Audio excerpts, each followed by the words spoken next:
I'm with Rohan Malhotra, the founder and CEO of Roadzen. Rohan, always great to have you here when you're in New York. I know you're jet setting all over the place, and you really have had a lot of activity at the company lately. And before we get to all that news, let's talk about your earnings during the first quarter of 2027. That will be when a lot of this news comes out. But you just had a report looking back at fiscal 2026. So it had a good performance. I mean, let's talk about the results. Can you summarize? Yeah, absolutely. Well, Jane, fantastic to see you again. And we just reported our best quarter ever.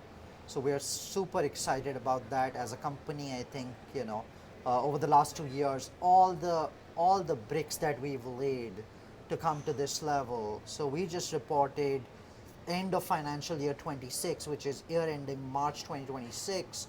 The quarter we reported was 16.1 million revenue, $400,000 adjusted EBITDA loss, and just about 42% revenue growth year over year, and continuing progress of 7 straight quarters of EBITDA, better EBITDA than the last quarter. So continuing to make some solid progress on the business. Both our revenue line items as a broker and as a technology player were about 50-50. So on the 16.1, we're seeing about 8 million revenue came from selling our tech to our clients in recurring revenue contracts, and about 8 million in commissions as an MGA across the world. So super glad with the performance, and we're seeing kind of tailwinds across geographies, across product lines. So just incredibly excited to be here and talk about the quarter. Yeah, what would you say contributed to that, to the best quarter?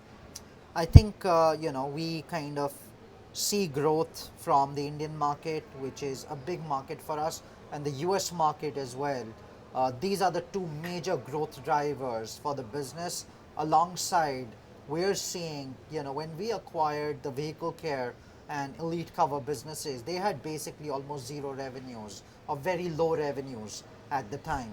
But we've actually seen these businesses inside Roadzen through the technology we provide, through the distribution we provide to our clients, grow substantially. So we're seeing incredible growth on the acquisitions we had made.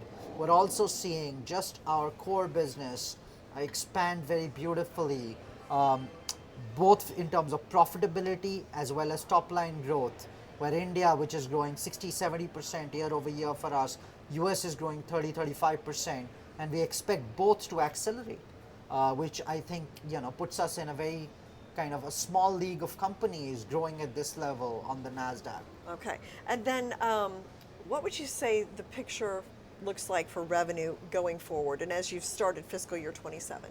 So, annualized, we are looking at a $65 million business as of March. Since April and May, we have announced $35 million in new contracts, $20 million in contracts for VehicleCare, about $7.5 million in new contracts for DriveBuddy, about $5 to $7 million in contracts for our UK business, Global Insurance Management, and we won a mandate or a LOI with a reinsurance/insurance partner to expand our MG operations in the US for commercial trucking.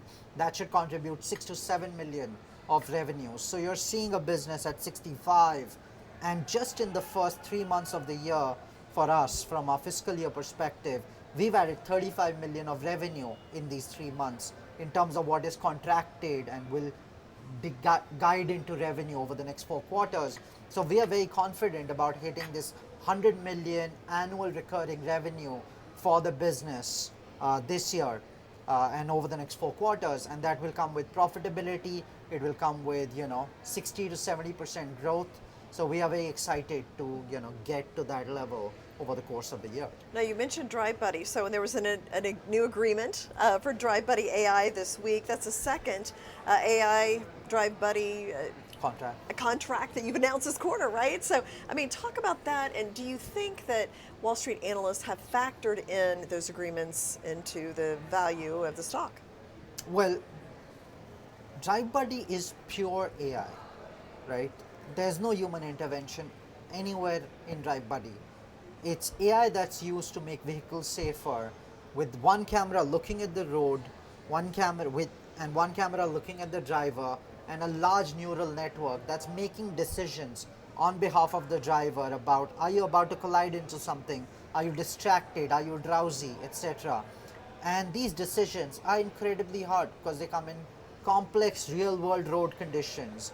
So we're seeing the business now driven by catalysts, regulatory catalysts like AIS 184 in India, where we are still the only player, catalysts like EU 2144 and Euro NCAP in Europe, and the US, which, a couple of weeks ago, the Supreme Court announced that there was a case uh, where they said freight brokers, before putting loads onto trucks, they have to ensure they are taking due cognizance of the safety record of the trucking fleets, which we think will be a great catalyst in the US market as well. Oh, interesting. Right? So we're seeing massive tailwind. This can become a huge, we think could be a $100 million plus business over several years for Roadzen.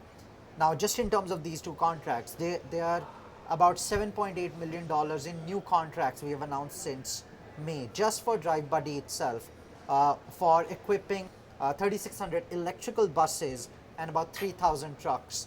Now, the most important thing is what the AI is doing is actually not the same. For a electrical bus that's operating in major metropolitan areas, the kind of AI that's required for road safety is very different than a truck that's predominantly driving on highways, right? So you have to monitor close scene, what's around you. So it's a 6 camera solution for the buses that's monitoring the scene, making sure, there is nobody on the left and the right, and like you are maintaining appropriate braking distance from everyone else on the road, and really complex conditions. Versus on the highway, you're looking at drowsiness, you're looking at, speed, because these are high speed crashes. So it shows how adaptable the AI is to basically what is human driving, whether it's in city limits or in highway limits. So we are exceptionally glad that, two different kinds of fleets have chosen us to deliver like thousands of vehicles for them on the DriveBuddy system. Okay, and then also just last week, VehicleCare landed a nationwide mandate for one of India's largest insurers. It was a $10 million annual revenue deal. So Yeah. talk about that. Well, I think VehicleCare, what we're doing with VehicleCare is completely transformative to global insurance. And what we are able to deliver is a promise that when you have an accident, number one, we can use AI to estimate the accident within a couple of minutes. And then we can, using the ERP that VehicleCare has installed in over 1,200 garages in India, we can tell you that these garages or this particular garage has a bay open, it has enough mechanics to do the job, and the parts that are required for this particular repair will be available at this garage, and direct the repair to that garage, and then promise a 48-hour repair turnaround timeline, which, I don't think it's ever been done at scale in the world of insurance. And this is what really matters to almost every person who's driving a car, who buys insurance. They want a great claims experience if they ever have a claim. And we are delivering that with VehicleCare. So this Indian insurer, they do about $500 million of claims. And they've given us the mandate to manage their claims, manage the part kind of supply, manage the whole ecosystem around the claim, the garage, the part, the repair, work itself. And we think 10 is a conservative figure, 10 million, that we will achieve over the course of the year in terms of revenue for VehicleCare on this contract itself. Now, also you announced NAC, so that is? National Auto Club. National Auto Club, okay, signed a $1.2 million embedded roadside contract serving 500,000 users. How does that fit into your US strategy? Well, National Auto Club is one of the oldest auto clubs in the US, and we made it a completely digital, touchless solution. So it's embedded in an app. It works like Uber. So if you have a roadside incident, you need a repair, you need your tire is punctured, you need to get towed, you press a button inside our client's app, that goes into our system. Our AI can then dispatch someone who's closest to you, who has available vehicle, who has the requisite skills for the job, and perform the job. And we do it in roughly 35 to 40 minutes within city limits. So again, to do it without a call center, to do it without any kind of human intervention, cuts down the time by 15 to 20 minutes, which is kind of the most stressful time when you're standing on the road and hoping someone's going to call you back. Like, how long am I going to be here? Right, Yeah. and that's the magical experience of technology, kind of performing all these back-end jobs and using AI to automate these functions, is that you can give users an incredible customer experience, and that's what we're all about. Yeah, well, exciting, and I look forward to our next discussion. Always a lot of developments when you come by, so appreciate your time when you're in New York. Thank you. Thank you. Thank you, Jane. Have a nice day.